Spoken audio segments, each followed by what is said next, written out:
Today, on Energy Contact, when we expand ourselves, what is it that increases? It's not our bodies, and it's not our brains, at least not in the physical sense, and yet we feel expanded. Some people will say it's our consciousness, but what does that mean? Well, today, we are going to look at our limitless potential for development and self-expansion. We'll see what does it and how. So prepare yourself for a mind-expanding experience. It's developing right now on Energy Contact.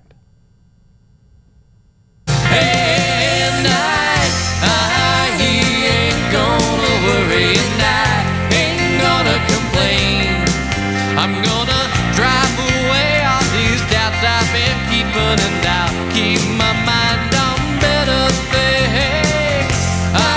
He ain't gonna worry, and I ain't gonna complain.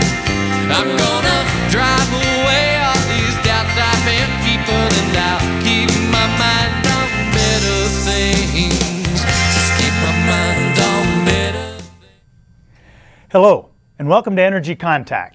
My name is Joseph Willenbrink. Thank you for joining me today, and thank you to the production staff here in the studio for helping me get my message out to you. Energy Contact is a series I'm presenting to you as a public service. It's about attaining perfect health, growth, self-improvement, happiness, and realizing your full potential. It's designed to present you a new way of looking at yourself and a new way of looking at the world around you.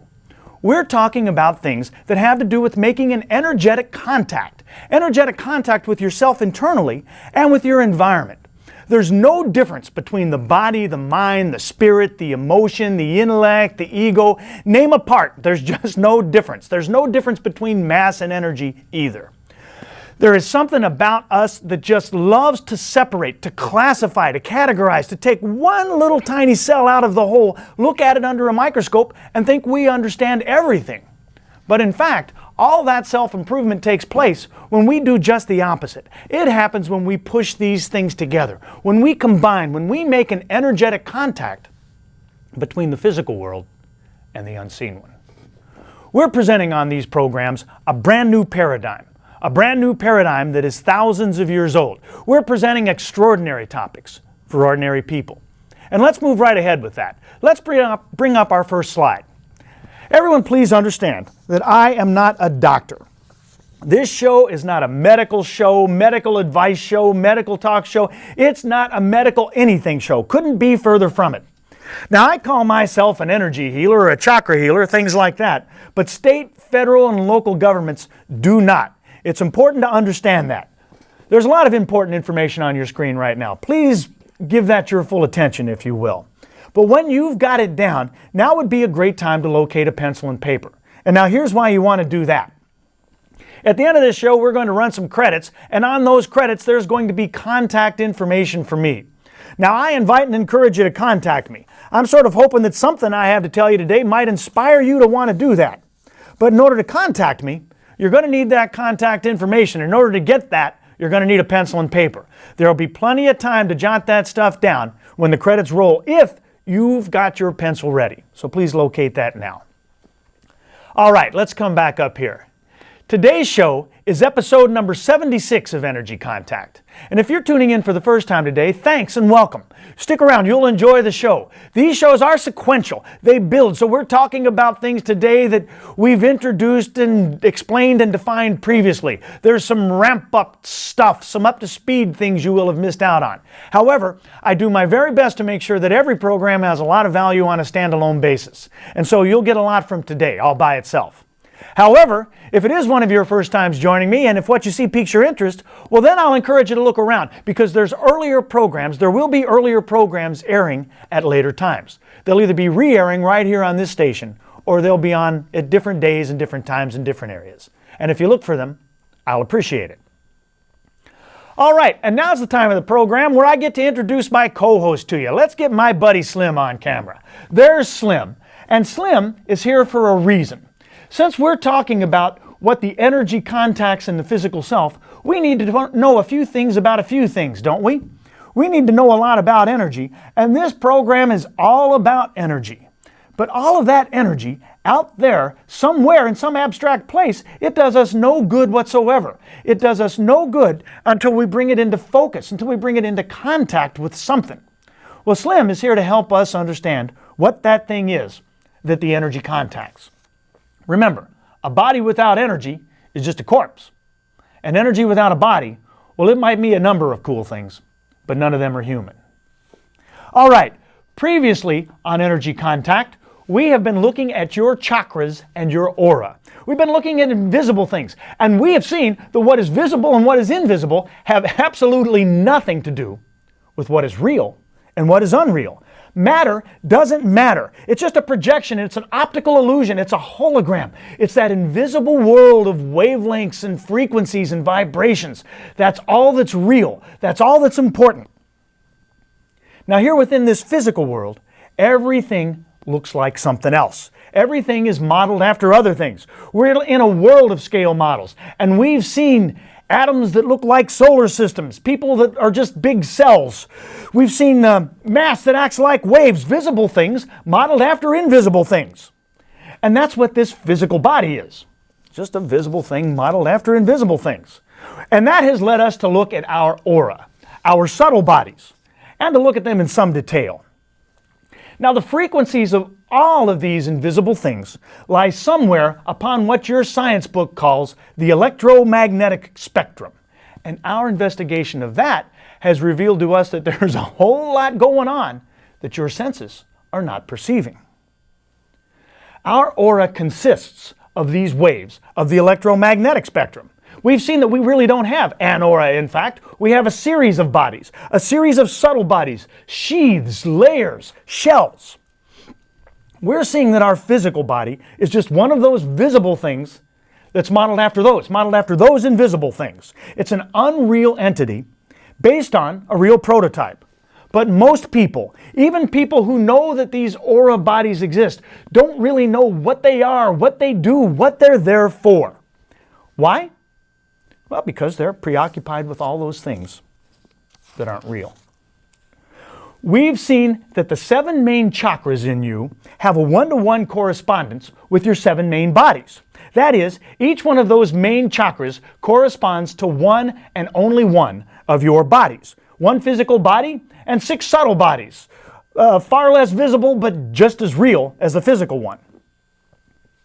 Another thing we've seen that's real is that body intellect, that invisible body intellect. All that stuff you were always told in school that was brain stuff. Memory, thought, reason, recall, logic, intellect, intelligence, all those things are in fact we're seeing in every cell of our body. They permeate every cell of our body. They saturate us. Our body then is just an unreal physical projection of that very real body intellect. It's made in its image and likeness. And so today, we want to understand the real stuff, to look at the details of your chakras and your subtle bodies, and to introduce you to somebody that you really ought to know by now. So, we're continuing to look at these layers of you, discover what they mean, what they do, what they are. But today, we're also going to look at their relationship to your chakras, to your 7 main chakras. For a while now, we've been looking at where your chakras and auras fit into sort of the big picture concept. But today we're zooming in a little bit, getting into some detail. We want to see, in practical terms, what self-expansion is. And we want to see whether your aura has anything to do with that. And I'm betting you that it does. Over the next number of programs, we're going to look at your chakras in detail, one by one. But for today, we're just interested in the connection between your 7 main chakras and your 7 bodies. And we're just going to barely scratch the surface of that. But even this new understanding, as cool as it is not the goal. The goal is to get to what all this aura chakra business has to do with your health, your growth, your self-improvement, your happiness, and the realization of your full potential. Remember that there have been great saints and seekers and holy people throughout history who've done just fine in their spiritual development, and they had no idea what a chakra was, no clue. The chakras at an intellectual level, at this sort of dissecting level, it's not important. We're going over a bunch of dry names and dry labels today. So if you're a geek like I am, you want to get your pencil and paper handy not just for the credits, but you might want to take some notes through the show. But at the same time, we're doing some of that categorizing. We're also going to get a little bit out there. We're going to climb out on the edge a little. So we've got something today for both sides of your brain. We're understanding esoteric things analytically, looking at mysticism through scientific eyes. And that's a great thing to do. But while it's worthwhile, what that means is that we're classifying and categorizing. And that's dangerous territory here on Energy Contact. Please be aware of that. An intellectual, in detailed knowledge of all of this information without the spirit and the concept and the meaning behind it will take you away from your goal rather than towards it. All right, so that's where we're going. But first, we've reached the part of the show where we get to take a break for a second. We've arrived at the place where we get to take our virtual field trip, our journey in our mind's eye. And for today's field trip, just imagine we're out with a few friends, and I bring out a 35 millimeter camera. Not a digital one, but just a camera that uses good old-fashioned film. Now let's say, for the sake of this visualization though, that for some reason you're not familiar with film cameras. You know about the digital ones. And all this film business, you're not familiar with it. And so I take a few pictures and you say to me, okay, cool, let's take a look at them. But I reply to you, we can't see the pictures. They're on film. And it just doesn't register with you. But the festivities go on. And as it goes on, I keep taking pictures, and then finally, the whole roll has been taken. And so you say to me, okay, the roll's full. Now let's take a look at them. Now let's see some pictures. And there I am removing the exposed film canister from the back of the camera, and I tell you once again that we can't do it. It's impossible. And you say, no, it's possible. All we got to do is get the end of that film and pull it out. We'll just pull it out and take a look at the pictures. Is the image on that film or not? And so you're a little exasperated with me. And about that time, I start telling you about the concept of the latent image, and that how while all the information is recorded on there, it needs to be processed, needs to go through processing, this chemical process that takes the information on there and brings it out to a place we can see it. So we can't look at it now. We got to send it off. And the whole time I'm telling you this, I notice that you're starting to drift off. You're unconvinced. If the image is there, why can't you see it? Hold that thought. We have been looking at the electromagnetic spectrum here on Energy Contact. It's not supposed to be a new agey or a metaphysical thing at all. It's straight physics right out of your high school physics textbook. And so here's a little textbook trivia. Much of the work of understanding the universe of wavelengths and energy fields was conducted by and attributed to a couple of fellows named Michael Faraday and James Clerk Maxwell. Maybe you recall those names if you paid attention in school. And it all happened in the early 1800s, about a century after the time of my hero Isaac Newton. But it was Newton himself who first coined and popularized the term electromagnetic. In 1704, in his work Optics, Newton referred to a, quote, subtle, vibrating electric and elastic medium that was excitable, yet at the same time capable of properties like repulsion, attraction, sensation, and motion. And in so doing, he rendered the first scientific explanation of the aura. And that's what we're looking at. Let's bring up a slide, and we'll look at it in some detail here. What's on your screen right now is a slide that represents the electromagnetic spectrum.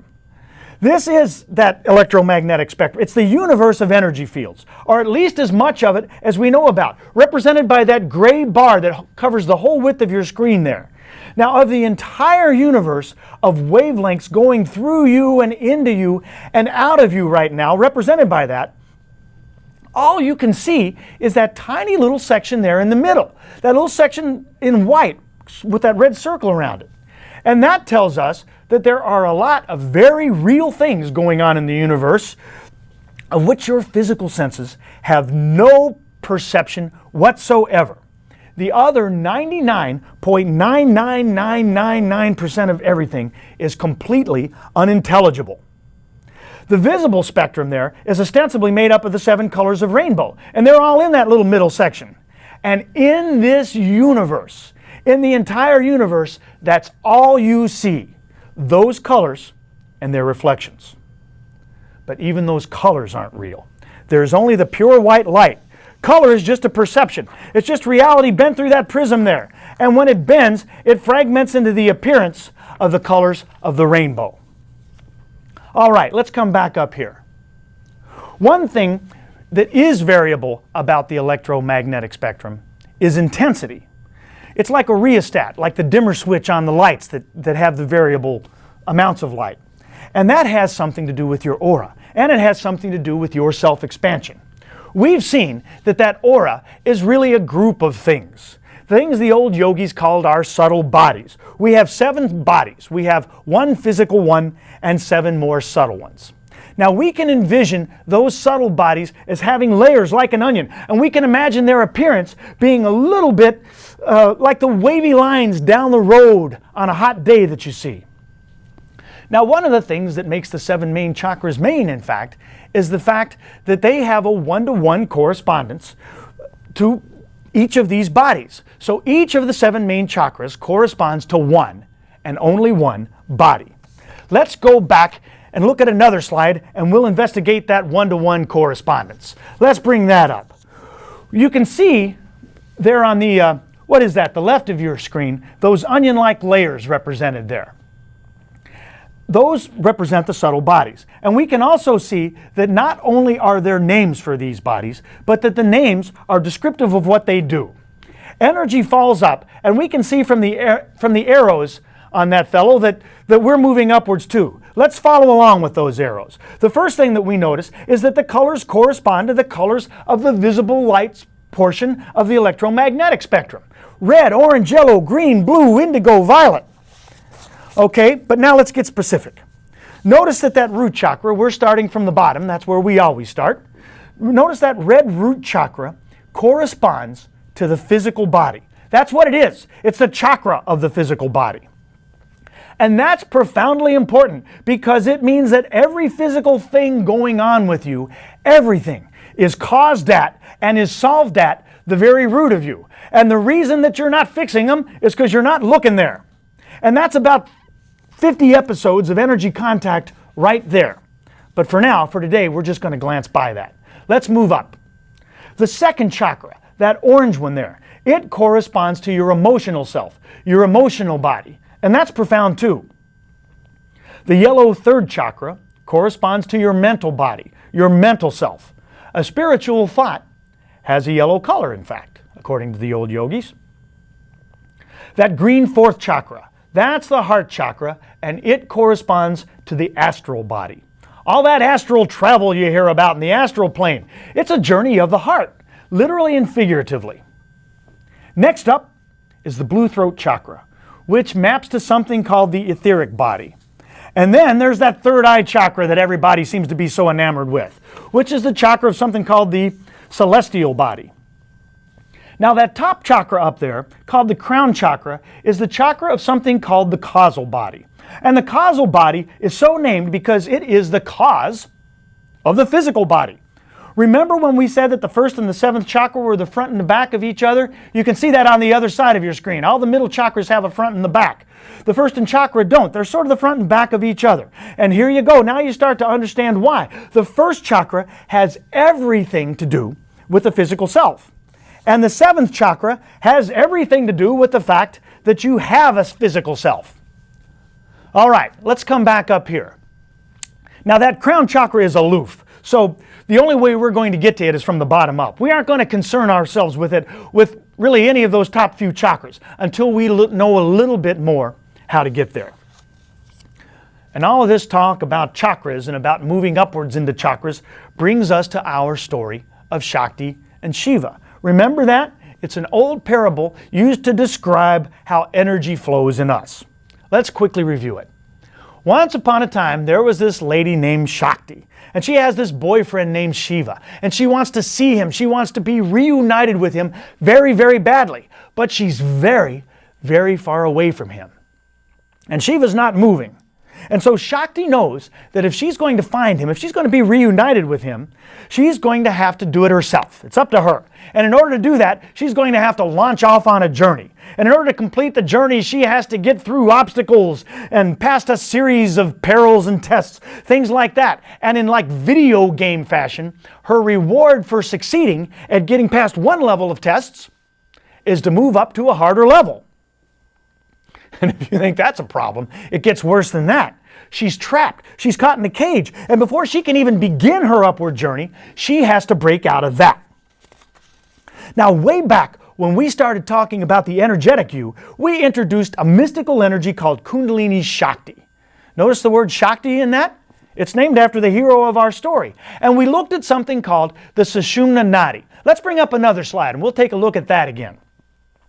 We've seen that the Sushumna Nadi is an energetic pipeline through us. That's it on the right side of your screen there. It's really just that skinny pole in the middle. Now you can think of a nadi. We got plenty of nadis. You can think of a nadi as basically an energy vein or an energy artery in you. The Sushumna is just the biggest of them. And like I mentioned, it's that skinny vertical pole there. And the circles around it, well, those are the chakras.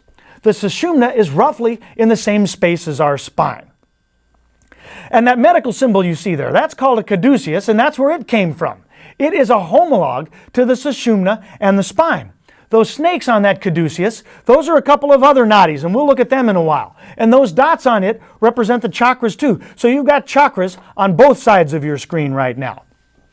But let's come back up here for a second, and let's combine this information with more information that we've learned before about chakras and nadis and auras and stuff. Shakti's journey is an ascent.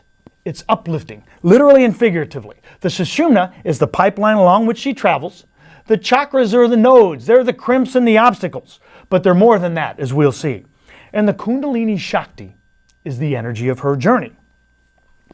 But Kundalini Shakti also generates and intensifies the waves of the electromagnetic spectrum. There we go back to that. It's part and parcel of that electromagnetic spectrum.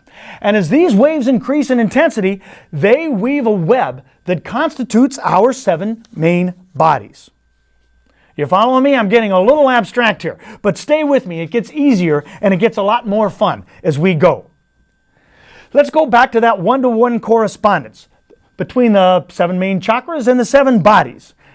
It's another reason that we want to keep our chakras open. Whatever that means, we'll explain that in a while too. In addition to whatever else is going on in Shakti's journey, and there's plenty, when we clog up or shut down a chakra, the body to which it corresponds messes up too, as well as everything downstream of it. But when you accomplish what people call opening a chakra, what expands is the subtle body to which that chakra belongs. And just like Shakti's journey gets more challenging and more rewarding, the further up she goes, the ante raises as we bring our consciousness upward and outward, out to each additional sheath. And the better you get at it, the more people will notice what they will call in you a healthy glow. Alrighty, now not only do those bodies each have their unique names, but so do the chakras themselves. Let's bring up our next slide and we'll take a look at that. Here is a picture of the 7 main chakras and their names. We're keeping our subtle body man up there to keep you in mind of all he's got going on. You can see that those chakras there, they've got Sanskrit names, which is no surprise. This comes from an Indian tradition. Keep in mind that there have been great saints that have known nothing about this tradition. For right now, we're just going to say their names. We'll learn what they mean very quickly. Let's start. Again, at the bottom, that red root chakra, which corresponds to the physical body, is the Muladhara chakra. The orange pelvic chakra, which corresponds to the emotional self, the emotional body, is entitled the Svadhisthana chakra. The solar plexus chakra, that yellow one, is the Manipura chakra, and it pairs with the mental body. The green 4th chakra, the heart chakra, it's known in Sanskrit as the Anahata chakra, and it is the chakra of the astral body. The 5th chakra is at the throat. It's blue, and it's known as the Vishuddha chakra. Above it is the infamous 3rd eye, It's called the Ajna chakra. It is indigo, and it is the only one of the main chakras not represented as round. You can see there, it looks a little bit like a handlebar mustache. And that crown chakra up top is called the Sahasrara chakra. Alrighty, let's come back up here. For now, we're just throwing a bunch of data at you. As mentioned, we'll learn what those words mean soon enough. But for now, let's bring that back to Shakti's journey and quickly shift from the mundane, from the classifying, to the far out. Hang on, here we go. Like energy, everything falls up from the earth, from the base, from the foundation. Remember that Shakti in our story is you. And her journey begins when she figures out how to break out of that cage that is her pelvis. And when she does that, the root chakra opens. And then something miraculous happens. She begins to enjoy physical health, physical well-being. And she starts upward on a journey of self-expansion in increasing layers of intensity. Recall that there's not much variable in that electromagnetic spectrum, but intensity is. And we want that intensity to increase, at least for now. Maybe there's times when we don't. But for where we are right now in our story, we want to increase that intensity all we can. Now, when Shakti figures out the puzzle of getting past the block at each successive level, at each successive chakra, the subtle body that it corresponds to opens up, and the waves of the electromagnetic spectrum become more intense at that body, and the aura expands. Literally. And the mind and the consciousness and whatever else people call it, it goes along for the ride. And that is precisely why people who are living La Vida Loca have a better and brighter aura than someone who is depressed or sick or angry. And it explains why if you're having a problem in an area of you, your aura goes grayer or dimmer or less vibrant at that area. And it explains why people who see auras can see that lack of luster in that area. It also explains why people who can see, who have insight, can spot a saint, can spot a holy person. Whereas people who are sort of sold out to the thick and the unreal cannot. So the more that Shakti moves up in us, the more we expand, literally. And we get not only brighter, but we move out. And that is what expanding your horizons is all about. And that's all the time we have for today. Thank you for joining me. I wish you peace and positive energy and a healthy life in Energy Contact. He ain't gonna worry and I ain't gonna complain. I'm gonna drive away all these doubts I've been keeping, and I'll keep my mind on better things. Just keep my mind on better things. Just keep my mind on better things.